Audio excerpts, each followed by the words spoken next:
Head-on situation. Head-on situation.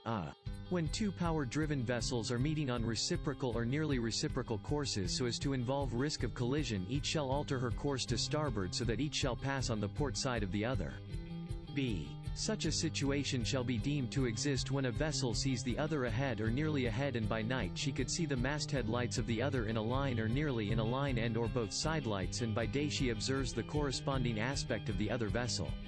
C. When a vessel is in any doubt as to whether such a situation exists, she shall assume that it does exist and act accordingly.